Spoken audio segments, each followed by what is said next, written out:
Well, it's nice to land here together with everyone on this beautiful spring evening. And it's a minor miracle that we have set aside an hour and a half or so to sit together in this way and turn our attention to this capacity here for goodness. And this, of course, is a real movement of confidence in the goodness in our hearts. And a lot of the time, of course, we're feeling irritated or we're afraid, we're anxious, we're feeling disconnected or obsessed, problem solving, whatever it might be. And it's not so much that we're no longer good, but what is often true is that we're no longer connected with this confidence that the heart is good, capable of goodness. We just forget. And so that way, when a pattern of irritation arises or a pattern of fear, anxiety arises, the mind just naturally identifies with the irritation, with the fear, with the anxiety, and then, of course, more extreme negative qualities like ill will and hate and aggression. The mind just identifies. And so, in a sense, in a very real sense, we become that unwholesome attitude of ill will, of hate, of grumpiness, whatever it might be. We've forgotten. So when we get together on Friday night, and now, of course, we're going to do this every Friday. There's a live stream, Loving Kindness practice. Patrice Kausch will be leading next Friday night, and then the following Friday night will be Jane Ryerhouse and Jean Haley doing the self-compassion practice. And then I believe Mara Young is going to do the next Friday in May, and then the last Friday in May, I believe, is Gail Iverson. So you can join in on any of the Fridays, 7 to 8:30, and we do this practice together, just in creative ways, right? It's always about bringing up this confidence, and then using whatever creative means we have to keep that love, that basic goodness, that tenderheartedness, to keep it in mind, So it's not so much trying to push the irritation, the fear, the anxiety away. It's, can I bring my attention, find some creative way to an authentic, maybe faint, but an authentic feeling, quality, heart, mind quality of love right now, real, authentic right now, and keep it in mind, because it isn't good enough to have one moment of connecting with goodness, but how do we keep it in mind? That's the real, you could say, spiritual muscle we're developing during the guided sit tonight, and then, of course, for the rest of our lives. How do we keep one of those wholesome qualities of love in mind? Keep it in mind, keep it in mind, keep it in mind, never forgetting it. And then if we can do that, even for short periods of time, we'll feel some momentum building, and this will feel good. And the sense of lightness, the releasing of ill will, the letting go of identifying with fear and with anxiety and all the different flavors of aversion. That's that lightness, is the letting go of the identification with all forms and flavors of ill will and aversion. And that pleasantness actually helps us to keep the love in mind. So notice this in the practice tonight when we're doing the guided practice. When you get a little momentum of keeping love in mind, maybe you're bringing a particular image, memory to mind of you with your puppy, or you with one of your nieces or your nephews playing, or whatever simple moment where the love was real and authentic, the kindness was just naturally moving through you. You even bringing it to mind, even if it was 15, 20 years ago. We get a little taste of it by bringing it to mind. And also we sometimes use phrases to help keep that in mind. We might in our heart and our mind articulate the wish. Oh, honey, may you be at ease. May you be happy. Just as a way to keep the love in mind, to have that confidence that the heart is capable of being good. And then find that transition from doing the loving kindness, keeping it in mind, to, in a sense, relaxing with that good feeling of love, of kindness, that expansiveness, inclusive, embracing, generous quality of the heart. It's like if we can attune to the pleasantness of it, and then it's more of trusting that goodness. And actually, that's what allows it to grow and develop more than the trying to keep it in mind. We need to sort of do that initial, more basic, more gross sort of effort. But once we can sense that this quality of the heart, this attitude, is really beautiful and wholesome and feels good, then pay attention to that it's beautiful, that it's good, that it feels good. And that allows us to do less of the doing of the loving kindness and more of the trusting and abiding, so that we're trusting that right now this heart is blossoming with goodness, and I don't need to imagine that I'm doing it. That goodness is there, it's real, but I don't need to claim it or organize it or manage it or do it. I can just get out of the way in a sense and appreciate it, see it as something wholesome and beautiful, and let it do what it does, which is it goes out in all directions, as the Buddha says, above and below, all around, everywhere, in every way. I will abide, pervading the all-encompassing world with this heart imbued with goodness, with love and compassion and appreciation and equanimity. Okay? So do what you can to be comfortable. We'll sit for about 35 minutes or so.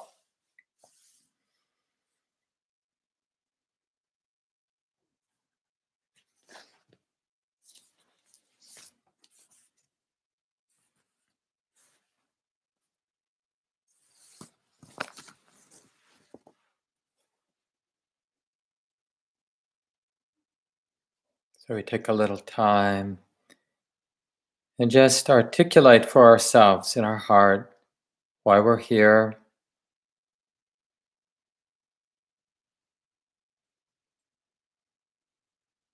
I'm here to learn how to keep in mind,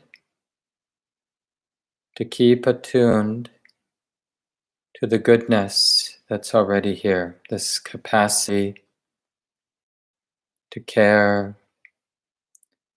to love, to be good and kind. And we can get a flavor of this just by appreciating the body, the sitting body, this breathing body.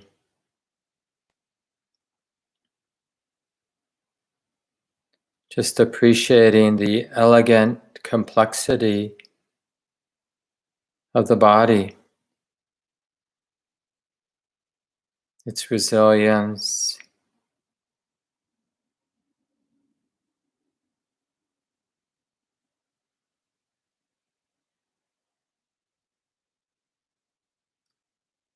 I care about this body. And even this simple, generous act of being aware of the body now, we see it as a kind of love, an act of kindness, just to be welcoming and a willingness to be sensitive to the body.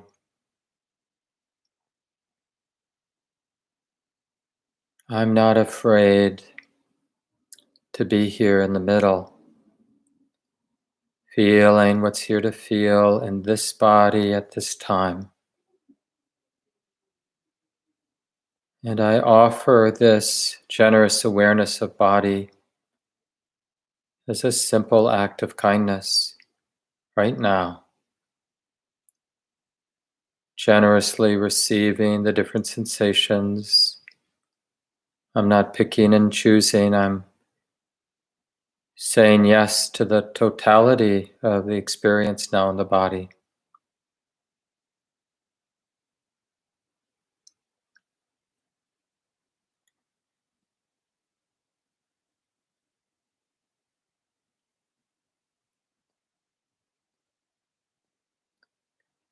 And notice this quality of generous, welcoming attention to the body as an expression of love, this attitude of goodness, this benevolent presence with the body right now.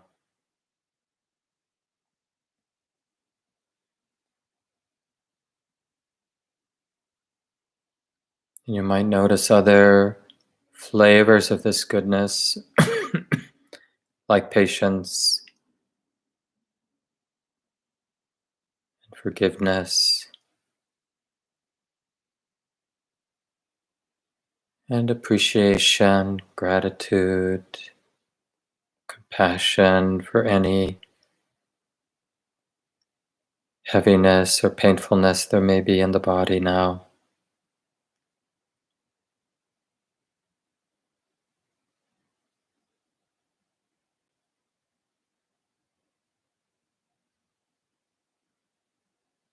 There's actually nothing in the way of these moments relating to the body being some of the most gratifying and beautiful, fulfilling moments of our lives right now.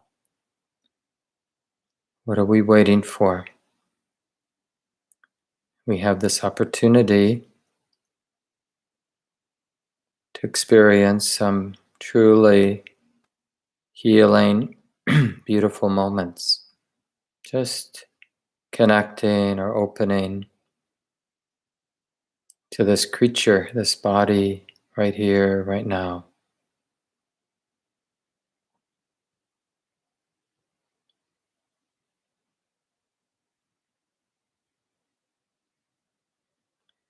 And you might find it useful to use some phrases if you need them. And it can be very simple. It could be simply repeating the word metta or the English translation of that word. You could use love or kindness, goodness. But that repetition, if you use it, of a phrase or a word, it's just a more outward expression of the confidence we have in the goodness of the heart to love and to include, to be unafraid, even if what we're unafraid of is fear.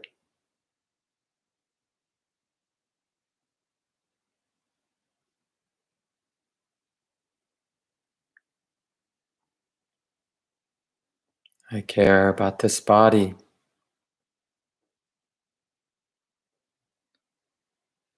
I care enough to be close.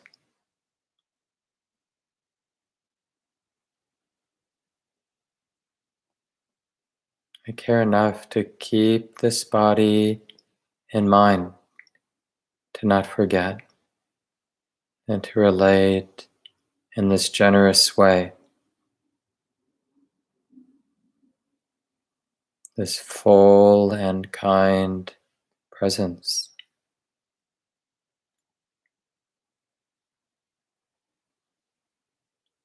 And when you can, notice that this full and kind presence, this attitude of love, however simple, that it feels good, that it appears wholesome and good.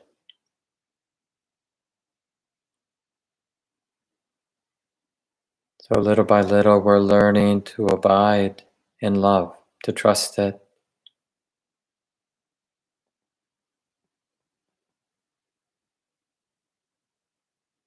And there may be a sense of it filling the space of the body and mind quite literally.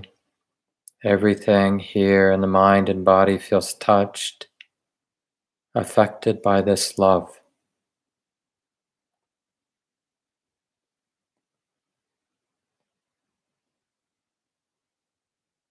Like a warm and generous smile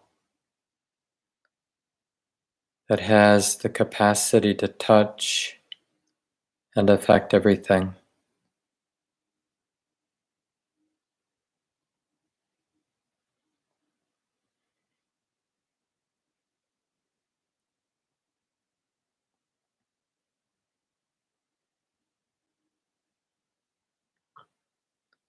I care about this life. I care about this body, this creature body right here, with the hard teeth and the supple skin and the muscles and the bones and the hair of the head and the life beating, moving. And I care about this tender, sensitive heart, this mystery of awareness and sensitivity.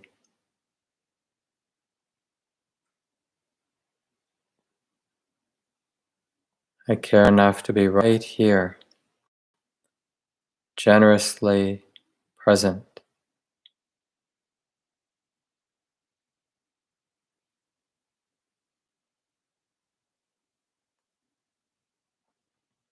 And may this goodness continue and increase and never end.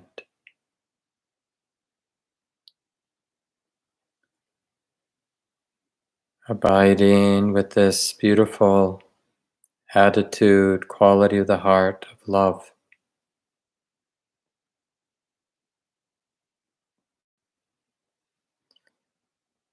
And as you continue, just allow other beings, friends, pets, loved ones. Initially, just bring to mind easy people, people easy to love, so that you can notice the expansive, generous, even boundless quality of this love. May you also be safe and happy and at ease in your lives.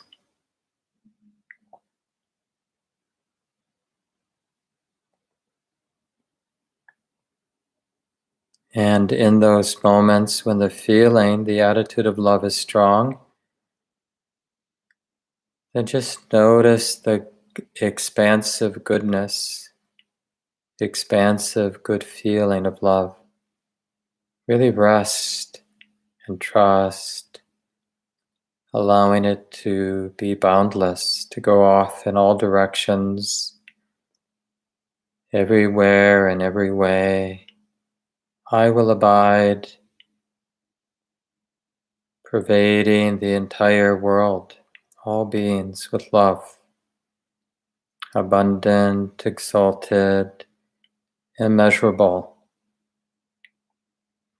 without any fear and ill will, not holding back at all. So please continue on your own. Feel free to experiment with images and phrases as you need.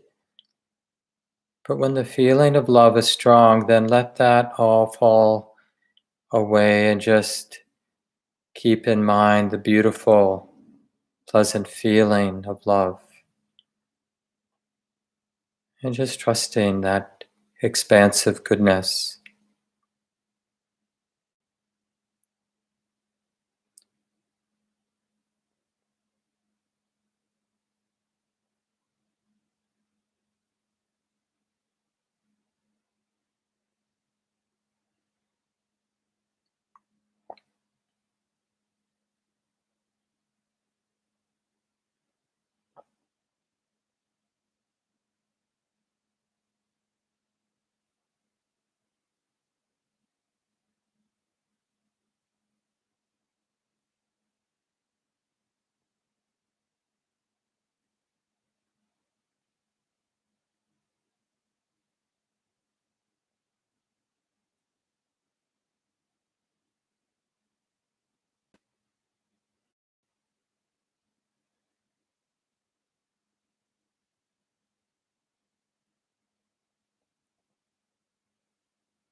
No need to be upset about distraction.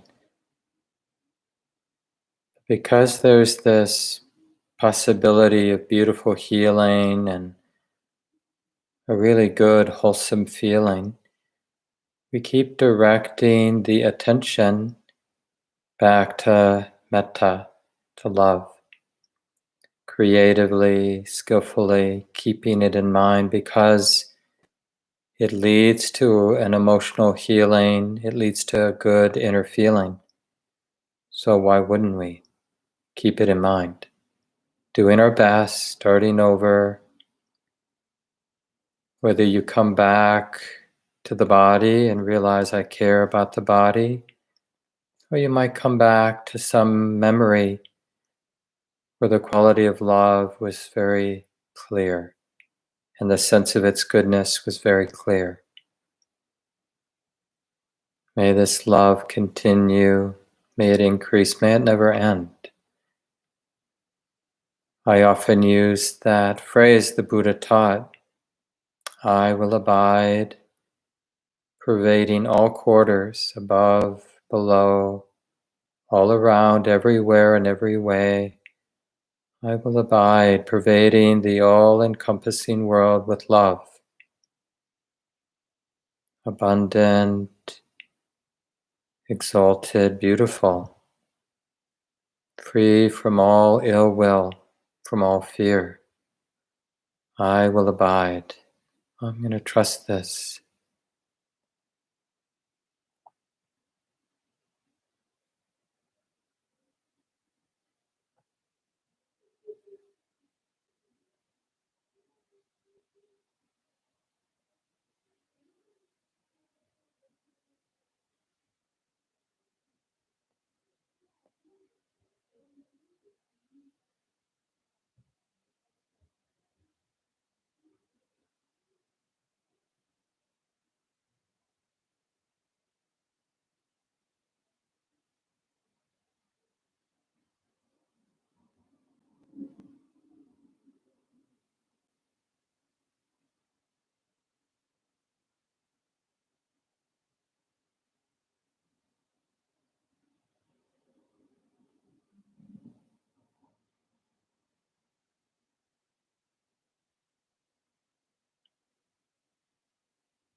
And when your mind gets involved with any negativity,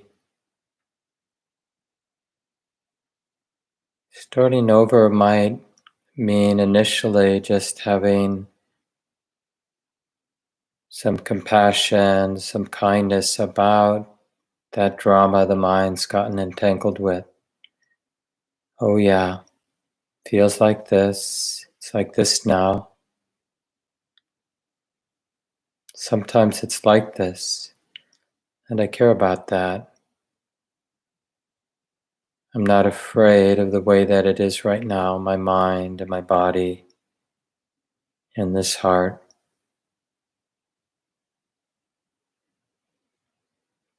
I'm not gonna hate myself. I'm not gonna get tight because I care about this life. And I'm tired of being afraid of things and being tight about things. I trust love, this capacity to be generously present with the conditions. So we're really meditating on that expansive quality of the attitude of love, the quality of love. That it feels good, it's healing, and its nature is to expand and include.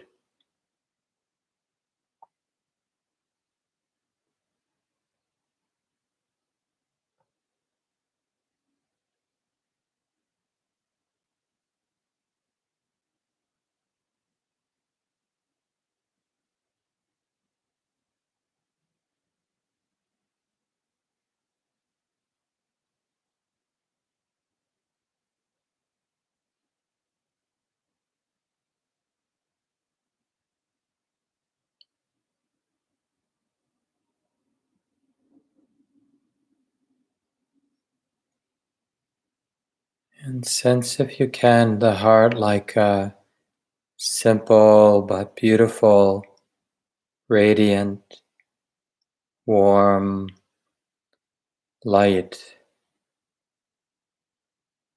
glowing like a beautiful smile.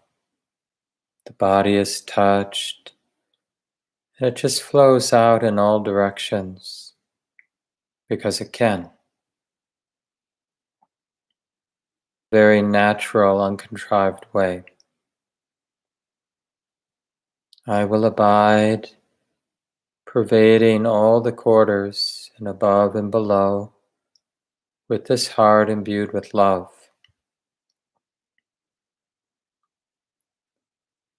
Everywhere and every way I will abide, encompassing world, all the beings, with love, abundant and boundless, beautiful and generous. I will back at all. May all beings know ease, the ease of well-being, the ease of safety and comfort and happiness. And may this happiness continue.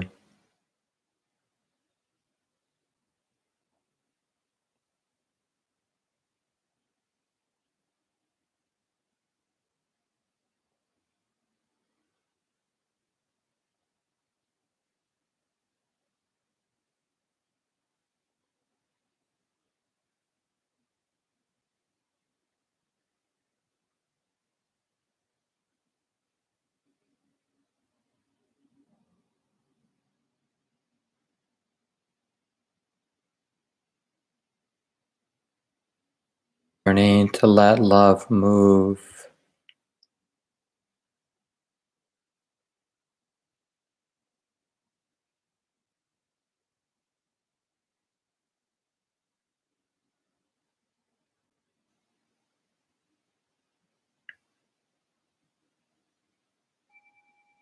We take a little time and give people a chance if they want to send out some love or good wishes or some appreciation to someone. We read from the community's well-wishing book, but we can just, if anybody wants to write something in the chat, like I'll just say something out loud because I can do that. But some of you know Femi Kinanabe, who was a longtime community leader and teacher and community member. He graduated from medical school today, and it's really a beautiful time to celebrate that and out your good wishes to individuals. But if you want to type it so we can all see it, that would be great.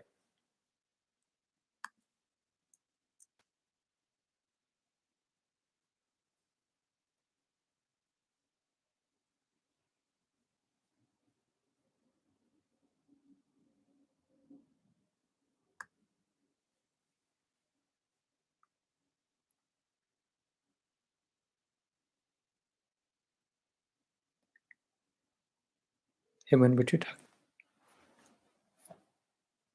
Well, I'll just share a few words. Hopefully a few of you can hear. I noticed that a lot of people have dropped off. But if the quality gets better, maybe let me know.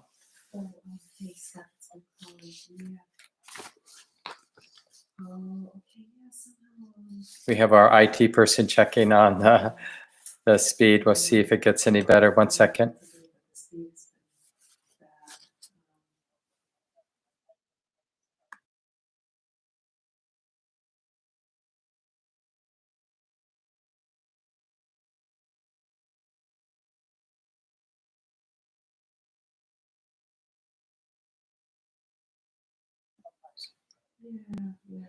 Good. So Carrie, I just got a note says that she can hear. I'm assuming that's good. So we'll just go on from here then. So at any time, feel free to write any questions down in the chat, and I'll address them. But I just wanted to say a little bit. Feel free to write questions while I'm speaking, but just as a little bit of an overview to just help us understand, because we have a tendency with a lot of not just spiritual things, but just generally with a lot of things in life that move us, that we're kind of drawn to imitate them. So if we think that being a loving human being is good, it seems a lot easier to imitate being a good, loving human being instead of to be really curious about it. And curious about, I guess you could say, cause and effect. Like how do my attitudes and habits of being irritated and critical and negative, how do those tendencies get fed and reinforced and become a stronger habit? And how do I find my way back to attitudes of love that I trust and that are healing and feel good and are good for those around me? And how do I find my way back, and how do I strengthen those, and how do I learn to abide in those wholesome attitudes more and more and more and more? That's sort of the attitude I think the Buddha would recommend. And a lot of the time when we're doing like a more formal reflection on loving kindness or any of the beautiful qualities of compassion, appreciative joy, even that a radiant quality of equanimity, a unshakable balance, no matter what's coming at us. So those beautiful qualities, a lot of times we think that the way we get there is we're kind of looking for the bad guys, looking for the negative attitudes, and I'm going to shoot them, I'll get that one, or take care of that one. And so really our attention is aimed toward the unwholesome, negative, tight qualities of mind and heart. And if we do that long enough, hopefully we learn that's not the way to cultivating and maintaining and abiding in these expansive and beautiful qualities of the heart, like love, basic goodness, compassion, appreciative joy, and equanimity. There's something the Buddha used when he was talking about working with mental distraction. And one of the main first go-to movements to take care of a lot of distraction, like having a critical mind, having a lot of ill will, feeling sorry for ourselves, you know, wanting to get even, having resentment. One of the most effective ways isn't to directly try to reduce the resentment or the negative attitude that's present, but he calls it, or it gets translated as a kind of substitution. The simile, the image the Buddha uses, in the same way that a carpenter would use a very fresh hardwood peg to pound in and therefore push out the old rotten peg, before they had nails. In the same way, one brings their attention to the beautiful quality of kindness, right? And by really establishing, and we have to learn how to do this to kind of keep love in mind, to hold that image. Ill will literally gets pushed out of the mind, but I'm not pushing it out directly. That's the key. I'm not directly, as a person, noticing I have ill will, noticing I have anxiety or fear or anger, and like getting in there and shoveling the anger out of my mind. I'm instead knowing there's anger, knowing that I need an intervention, finding some way, some creative way to find love. It may have nothing to do with the situation that's causing the ill will or the anger, right? I might turn my attention and notice something over here or something from my memory from the past, and I'll bring it up. Oh, yeah, I love my cat. Or, oh, yeah, there's that cute dog. Or, oh, yeah, there's my honey. There's this person who's really been there. There's this body right here who is directly feeling the tightness of my aversion, and I care about this creature, this bodily creature right here, this breathing body, pumping body, sensitive body. I care enough to relate to this body with kindness right now. And by really establishing the reality, I care about this body, or whatever we use to rediscover this capacity for love, by really keeping that in mind, it's like that new wooden peg pushing ill will out by keeping love in mind. And that's sort of the basic muscle for those of us, like when things are rough or when we're first starting to learn as a formal meditation practice, the various loving kindness practices. It's really, how do I bring my attention to a real, authentic feeling, quality of love in the heart? And how do I keep that in mind? And no matter what, habit, like an old wound comes back to mind, because they will, not just stuff from today, but the more that we start to settle in the quality of love, the more it sort of brings to the surface, in a way, old wounds that haven't been healed, old resentments, old fears, old jealousies, or whatever. Whatever wound is not taken care of, they tend to get amplified or seen the more we're learning to trust love. And then we have that choice. Am I going to pay attention to the resentment? Not that that would always be bad. We can bring some wisdom and see that it's just that underlying feeling being felt. But we don't always have to turn toward the difficulties in the mind. There's also the practice of just keeping love in mind. Keep it in mind, keep it in mind until we notice directly, we feel directly its healing quality. Just like here, sitting together, we could keep in mind. It's harder, of course, noticing or sensing that there's a bunch of us, because we can't see each other. But, there's 38 people, it looks like, listening. And there are so many other people that we know and love. And that's a beautiful thing. And can we, in the complexity of our lives, for a few minutes and then a few more minutes, can we, serious ways, nothing to do with distance, that somehow the love that you're tapping into, the goodness that you're feeling, the generous, expansive quality that you're touching into, is not different than the one that I'm touching into. Because in a way, it's not so much my love, it's really more the emptiness of aversion, the limiting factor, the limiting quality of mind of hate and fear and anxiety and aversion. And that mind and heart is, there isn't a good way to language it, but it's the heart that is empty of ill will, empty of aversion. And in a funny way, we can meet there.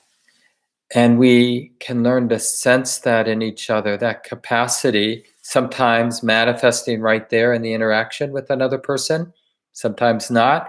But we can get skillful even when the person is leading with irritation or their ordinary grumpy personality. Like, we can see that capacity for goodness there, that it can't actually be completely disguised. The human capacity, not just human, of course, this possibility of the heart, the sensitive heart, going beyond the limitations of fear and anxiety. And so again, the initial move is to have enough faith, enough confidence that we're willing to do the work of keeping something in mind, even though aversion, fear, whatever else might be the dominant quality of my heart and mind. I'm not paying attention to it.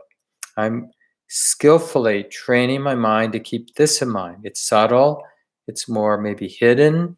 So I find creative ways to bring it to mind. That's where we tap into our memories about holding our cat or playing the person or having a good time with a friend or remembering receiving the love and support from another human being. We bring those to mind and we realize, I care about you. I care about this life. So one way or another, we find our way back. We keep it in mind. We keep it in mind. We build some momentum of keeping it in mind until we start to feel directly the felt sense of healing. And by healing, I mean the heart less and less entangled with ill will and fear and anxiety. These chronic, not the obvious like fuming with resentment, but the more subtle layers of anxiety and identified with separation and aggrieved in one way or another. Those start going away because we're keeping the love in mind, and then that feels good.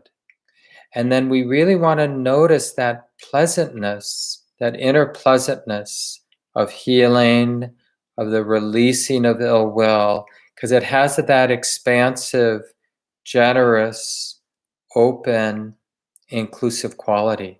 And it's a subtle feeling, so we have to train the mind to notice it and keep that subtle feeling, because eventually it will be clear enough that the mind is willing to stop trying to be loving and just trust the loving and abide in a sense, like becoming that radiant goodness. Because the mind at that time, for moments at a time, maybe longer periods, is empty of ill will. So that's a real taste of liberation. The Buddha talks about the liberation of the mind through metta, right? It's a liberating quality because it liberates the mind from the oppressive habit of ill will, of being afraid, being averse, being controlling and judging, critical in different ways, as a way really to mask pain, the emotional, unresolved pain from our lives. So when we learn to keep love in mind, it really, there's so much emotional healing that can happen. And it sets up deeper and deeper insight. Because once the heart begins, the mind begins to have a flavor of that freedom. And that freedom comes from, in a sense, getting out of the way, not me becoming somebody, but me keeping love in mind, me noticing it's a good feeling, me trusting that good feeling. And in the trusting and the abiding, that's when the self-centered doing can fall away. And that's when the deeper taste of freedom. And then the mind starts to learn something about the spiritual path. right? It's not so much about becoming somebody, like even becoming a loving person. It's about learning how to get out of the way and realize what's available when all of that egoic doing gets in the way. But of course, we start, just coming to the cushion or coming to your meditation chair or tuning in to a live stream class on loving kindness. There's a lot of self centered doing in that, and sticking with it and keeping in love in mind and keeping in mind and starting over when we notice that we're caught up in some drama. All of that, of course, takes some real commitment. But when there's the good feeling that's coming, then we start moving from doing to abiding. So there's really more about trusting the goodness, trusting even the good feeling of that expansive love. So maybe I'll leave it here. And it'd be nice to hear. Now, it's not so easy to share, but if people would be willing to ask some questions, keep the conversation going, share something of your experience during the guided meditation, share times or places where you find that it's not so easy to touch into that confidence that this heart is capable for being good. And Win is here, and so between Win and me, we'll try to read your comments or questions, and I'll respond. But what comes to mind? We've all been pushed around in so many different ways. We've been watering seeds, growing the capacity for love, for this more natural, expansive, inclusive quality of the heart. Yeah, so what comes to mind? I'll give you a few minutes to reflect, and perhaps a few of you will write some comments or questions.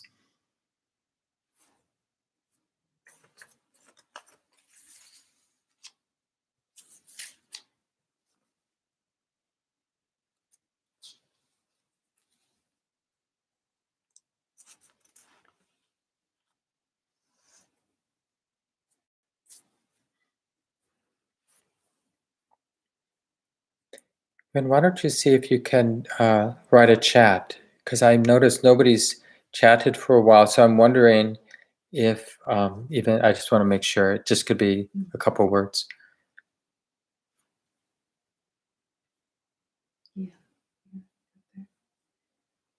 Because it's not showing up on mine.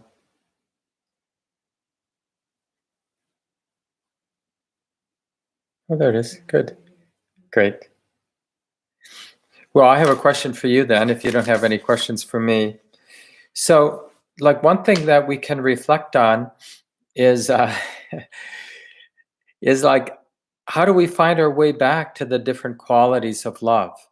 And this is sort of a basic skill that each of us want to have. Like, so we have these four qualities of basic goodness, the kind of more foundational, wholesome attitude of our mind and heart. And then when that love connects with suffering, we call it compassion. That, now remember, compassion doesn't mean we're suffering alongside of the suffering that we're seeing in another or the suffering that we're experiencing. It's not amplifying suffering. It's really this enlivened, beautiful quality that's not afraid of suffering. So it has the capacity to respond if there's something that can be done, and appreciative joy and equanimity. So one thing you could share is like, it's almost like a Buddhist quiz on the beautiful, loving qualities of the heart. How do you find your way back to mudita, this appreciative joy? How do you remember that you can actually appreciate the goodness and success another person is having? Or how do you get yourself back to compassion, where you remember that you have this capacity? And how do you get yourself back to equanimity? So let me just go to Zenzele's question. Thanks, Zenzele. One of the things that hardens and saddens my heart is when beautiful, intelligent people treat each other as if they are the enemy. How can we find the qualities of love when we see people tearing each other apart? Well, we're that person sometimes, aren't we? Where we're really tearing I mean, we might, being common ground people, we're not going to do it so much so often outwardly, but inwardly, I find myself sometimes, some politicians especially, it's like, no, I don't know about tearing them apart, but wanting them not to be there, and whatever means. And that kind of destruction, like wanting something to happen, wanting people to go away, wanting the difficult situation to go away, um, we understand why that happens. When we're afraid of pain, physical pain, like have we noticed when we're getting sick, this sort of terror, and it's like this destructive quality. This cannot be happening to me. And so that sort of tearing somebody else apart, it's this survival mechanism manifesting in the social realm, with between two people or whatever it might be. And when we're cornered, when we're a cornered animal, and whether it's physically or psychologically, we feel threatened, well, we're going to basically fight back. And if it means tearing somebody apart, and we see this happens in marriages or in intimate relationships between two people that have a lot of love, a lot of history, and when conditions are, a particular kind of way, they'll just go for the jugular. So what we can do is have that perspective, like, yeah, sometimes it's this way. And anger that leads to that destructive behavior is likened in the Buddhist tradition to a wildfire. Once it gets going, it's going to burn whatever. And the thing is, we don't see that destructiveness when we start to water. We're kind of blowing on the embers as we sort of feed the resentment. Now, silently, this is before we start acting it out by, using our words to tear somebody apart. But we're there blowing on the embers because somehow we just think it's just a little fire and it's not going to, it's kind of juicy, murderously sweet. I think the Buddha says in one of the discourses, that anger, that resentment. I feel so alive when I think about how much that person is wrong, or how much I'm right, or how much they should get their just desserts. And what we want to understand is that when we water something, we're setting something in motion a lot like a wildfire. And then it just starts, it has its own feedback mechanism. And the thing is, these patterns, there isn't anybody in control. It's a natural process that feeds on itself. And we may not be able to stop it after a certain point. We start to believe we're in that bubble of resentment, and everything is totally believable, even though the way we're thinking, the way we're seeing things is completely colored by the little storm, now maybe a big storm, that the mind has created, where destroying the other person makes total sense, even if it leads to our own demise. Like, we really destroy something valuable in our own life. Doesn't matter. We're going for it. And that's really the delusion of anger. Same with greed. We get obsessive, entangled, and deluded by greed. And, just imagining the enormity of the human suffering that has been caused by human anger, human delusion, human greed. Endless. Yeah, thanks for that, Sensei. Well, thanks, Zachary. Could you please expand on equanimity, what equanimity feels like? Is it comparable to the feeling of ease?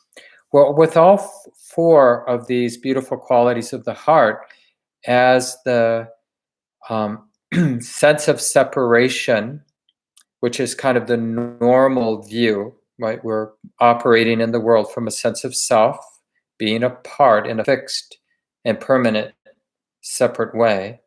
And then whatever the qualities that is being cultivated, if there gets to be enough momentum, because the mind is orienting in that expansive and inclusive quality of love, whether it's appreciative joy or compassion, basic friendliness, or equanimity. So they all have that quality of lightness, or you could say ease.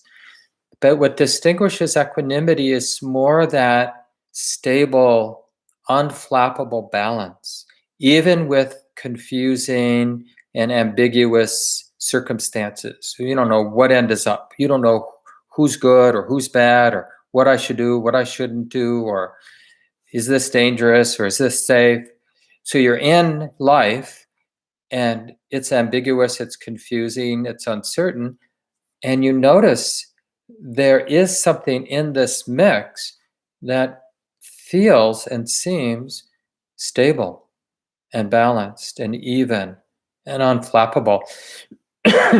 But it doesn't mean that we're not an emoting person or that we're not being touched by the different things coming at us. We might feel a flare up of anger. We might feel a flare up of lust, of attraction. We might feel afraid. But there's something there called this quality of equanimity. And equanimity here, as a Brahma Vihara, as a divine abode, it has that same beauty, expansive, inclusive beauty. So it really has a sense of, like, when we keep that in mind, instead of the winds that are blowing this way and that way, we keep the balance in mind. It has a radiant quality.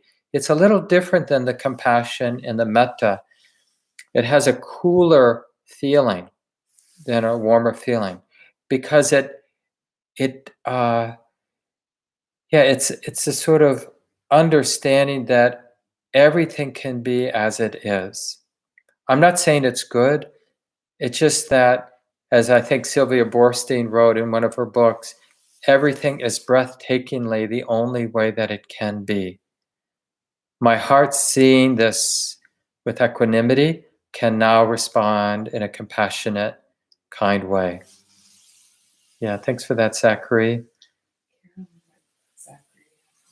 Yeah, so focusing on wisdom arising in people's heart who are harming others is the practice here. So focusing on wisdom.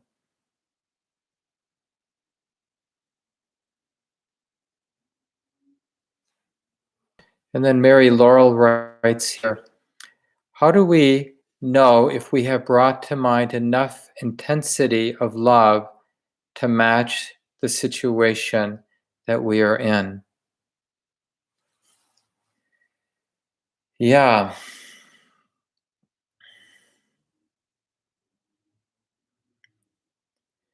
Well, we, over time, and, I'm assuming that this is true for a lot of us, the particular, at any moment in our life, the particular attitude of the mind, it's not really, in a sense, in a deeper sense, personal, but we definitely are responsible for what we're feeling, how we're seeing, how we're relating, and the relative wholesomeness or unwholesomeness of the mind. So I think the way I understand Mary Laurel's question is, we need to take responsibility for the qualities that are present. We really have every reason to engage, to be intimate in an active way with the heart and mind. But we learn more and more that the most effective intervention in the mind is to be aware, as opposed to trying to be good or trying not to be bad. I mean, there is a place in life for restraint, no doubt, and there is a place in life to cultivate what's wholesome and to bring it to mind and to keep it in mind, no doubt. But what turns out to be ultimately most powerful is to be profoundly sensitive in a balanced way. So that question, like, is there enough love to handle this moment, is really first and foremost to be caring enough about the quality that this mind is right here, right now. So first and foremost, before I take responsibility for what I'm going to say to this person or how I'm going to handle this sticky situation with one of my kids or my partner, we have this initial responsibility, like, Can I show up for the heart that's here right now, for the qualities of the heart and mind that are here right now? Can I meet that? Because if I don't meet that, if I don't take responsibility for what's right here, what I'm feeling, how I'm seeing, how it's affecting how I'm seeing, I'm not going to have a lot of success in having a wholesome interaction with the person or people I'm with. And so if we're taking responsibility for meeting the heart, and a lot of ways we do that is we have this intimacy with embodiment. Because the body reflects in a gross or more concrete way what's going on in the heart and mind. In the real thick of it, out in the world, when we're interacting with other people, often the mind, emotional level even, is relatively subtle. But the body's relatively obvious. Relatively. I mean, most of the time we can still be oblivious to the body, but it's by far easier to drop into the experience of the body. And if it's all tight, if it's all hot, bound up, well, that's a serious clue that the mind, there are some unwholesome qualities of mind going. So first and foremost is not to be upset about that, but to meet the bound up quality of the body with enough integrity. I just want to see what's going on because I care. It's enlivening to care. It's enlivening to be present. This is the real heart of it, is to feel the goodness of being present, because then we're building the wholesomeness. We may not have enough love to handle the situation, but at least we're in the sort of side of increasing the wholesome qualities, because I'm recognizing this willingness to be aware, this wholesome valuing of interest and humility, right? Humility and interest, they go hand in hand. And it really comes from self-compassion and the compassion for others, because there's just no way to take care of anybody without that quality. And we have time for one more. It looks like Laura's got one there. Hi, Laura. Humility seems to be a very important stepping stone, to abiding rather than doing. For me, forgiveness and love most easily begins with the humble understanding that I also cause pain. If I think I am better, is it love? Yeah. Well, and that's the real trick, that we all have to sort of a higher level practice. But as we get better with samadhi, the sort of basic stability of awareness, and as we get better with the wholesome qualities like love and compassion, appreciative joy, and equanimity, that good feeling, that inclusive, light, easeful, generous, wholesome quality, it's a little bit for the ego, for those habits of taking things personally.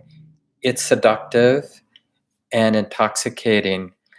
And we will, to some degrees, and in moments to a very big degree, take it personally, and we'll reconstruct a strong sense of self, and we'll notice how we're better than others.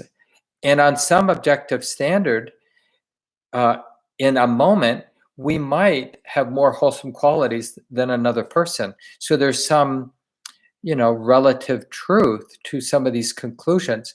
But what is definitely not helpful is the building of a sense of self. Because as Laura is intimating in her comments, we lose that essential ingredient of humility, which is another way of saying that essential ingredient in seeing the wildness, the impersonal nature, the anatta, that Pali word. It's hard to understand, but it's really pointing to a very subtle but essential truth of every moment, which is stuff is happening. It's alive and interdependent. Everything is moving, and there's no static location. There's no me in that dance, in that movement. And humility is one way of understanding and opening to the underlying nature of impersonal nature, or of anatta. Yeah, thanks for that, Laura. Karen, did you want to answer that question? Um, It's like thinking that is the practice to focus on other people's wisdom arising in their hearts if they're harming. yeah, I see. Yeah, thanks, Carolyn, for that question. Um, yeah, basically, whatever works, it's really a creative endeavor. So I think as Wynn helped me understand Carolyn's question a little further back in the chat line. So focusing on the wisdom arising in people's hearts who are harming others is the practice here. I think that's a very effective way. I mean, basically, it is a spiritual superpower, no matter who the person is and how they're showing up, to not be confused by the surface meanness or the surface ignorance or the surface greed, but to see the potential. That is a superpower. But we don't always have that superpower where we can really sense that the negative habit that we're seeing isn't the whole picture. And to really see that, yeah, it's arising, this negativity, this ill will, even if it's quite destructive, we might characterize it in a kind of relative societal sense as being evil. They need to go to prison because they're harming others. They're not fit to be in society because they're dangerous, right? But we're not, our understanding and connection with that person isn't limited by their destructive behavior. In the same way that a mother or a father with their child isn't limited by seeing that their child who's acting out and throwing their pudding and saying, I hate you, we're not confused. We're not only seeing their destructive behavior, their negative behavior. We see so much else in that. We see their suffering. We see their confusion. We see they don't know how to get what they want, right? So we see the bigger picture. Well, we can do that with the sort of, the stereotypic, corporate person who's doing terrible things to others, or political leader that's acting out their ignorance, or any kind of person who's being really destructive. But even if we can't do that, we can notice our own feelings of vulnerability from that person's destructive behavior and care about that. I need to get myself out of this situation because that person's bad. Like, we may not be able to see the whole picture of that human being and their suffering and their confusion and how they're the expression of all their causes and conditions, can't be otherwise.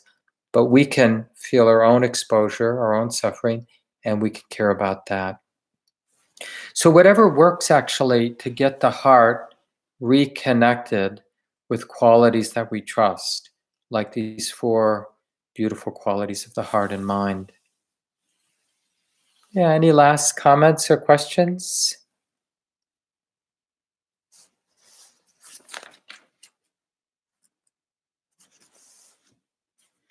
So I'll just go back like as a kind of homework. And I mentioned Patrice will be here next Friday night, but you could think of it as a little bit of homework. I'm not sure what style of practice Patrice will lead next week, but just to, as a human being that wants to be able to take care of ourselves and take care of each other, how do I find my way back to a basic friendliness? That quality of the mind I'd characterize as love or basic friendliness. How do I get myself back to a compassionate tender-heartedness that's enlivening? So like when we think about all the people who are really suffering, not just now, of course, there's always people being oppressed or taken advantage of or ill or dying, whatever. How can we be aware, connect with those people in a way that's enlivening and liberating and responsive, fearlessly responsive to the suffering that we're meeting or running into in our lives? How can we, like when we bring to mind somebody who's really happy or having a lot of success, how can we really appropriately delight, feel enlivened by other people's happiness instead of jealous? How can we touch into that unflappable equanimity, that beautiful expansive balance.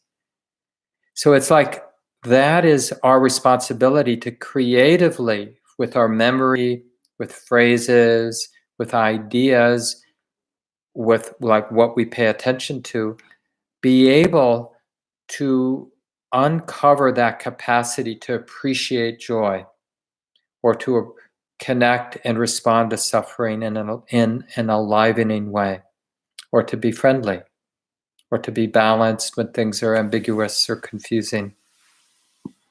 So I find it very challenging, but I'm really enlivened by the challenge. And it means when I'm grumpy or when I have a more and more a real sense of humor about my so-called negative habits of mind, because I know they're optional. They're there, but I don't believe that it has to be that way, because I have more and more confidence that these other four qualities, I think it's okay to call them emotions, of basic friendliness and compassion and appreciative joy, sometimes called gladness, and equanimity. I know that I can bring them to the fore. And I tell you, one of the most shocking things is like when I have a session like we had tonight, or I do a more conscious uh, reflection on one of these qualities and feel the healing effect. The most shocking thing is, why don't I do this more often? It's like astounding to me. I know how to cultivate, I know how to keep love in mind. Why aren't I doing this all the time? This is the real puzzle. It's sort of like, how nice a really good massage can feel. Somebody who really knows what they're doing, really knows us, knows like what works for our body, and how wonderful that is.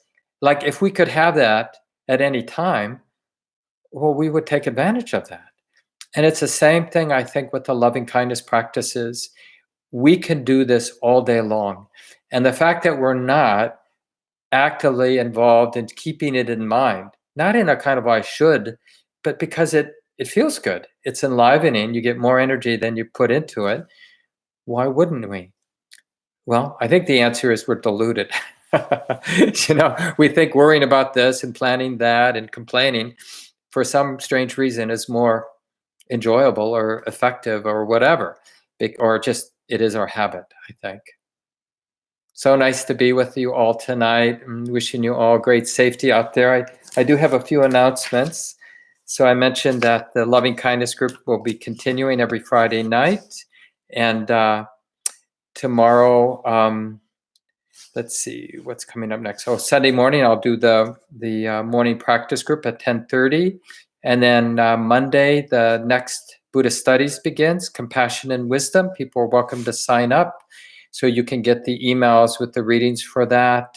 And then Tuesday night, there's an intro class beginning, 6 weeks. And Gail Iverson will be doing an intro workshop later in May. You can do that as well. And then also on Tuesday night, Shelley Graff and a lot of the teacher training folks from the new IMS teacher training program are doing Dharma Among Us, a wonderful Dharma conversation on Tuesday night with some great, wonderful teachers. And then there's a half-day retreat coming up on Saturday afternoon, next Saturday, not tomorrow. So everybody's welcome to do that as well. And a lot of other programs. So just check out the calendar, join the weekly email list. And I'll leave the Zoom on, or I'm sorry, I'll leave the live stream on if people want to connect for a few more minutes. Take care of yourselves.